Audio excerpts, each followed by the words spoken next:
नमस्कार। बापरे, तुम्ही आईस्क्रीम नाही तर खाताय हा कीटक।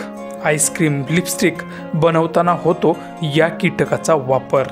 व्हिडिओ पहा, नाहीतर तुम्ही तो कीटक खाल्लाच म्हणून समजा।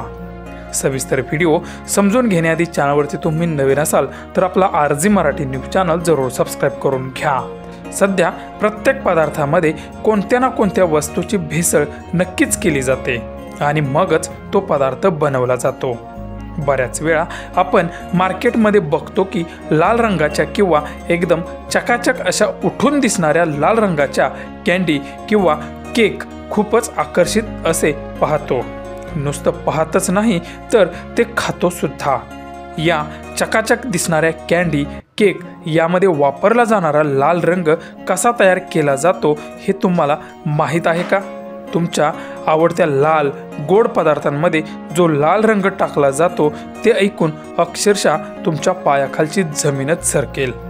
लाल रंगाचा केक आईस्क्रीम हे अगदी चकाचक दिसतं आणि ते आपल्याला लगेच आकर्षित करतं, पण त्याच्यावरील जो लाल रंग आहे तो लाल रंग एका कीटकापासून बनवला जातो।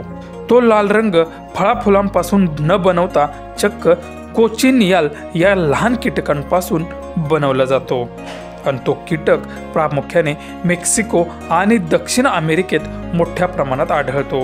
हे कीटक प्रथम गोळा करून त्यांना चांगले उन्हात वाळवले जाते आणि त्यापासून लाल पावडर तयार करण्यासाठी बारीक केले जाते।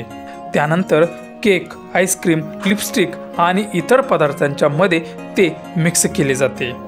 दरम्यान यावरून असं सिद्ध होत नाही की सर्वच खाद्यपदार्थांच्या मध्ये या कीटकांचा वापर करून तयार केलेला रंग वापरला जातो।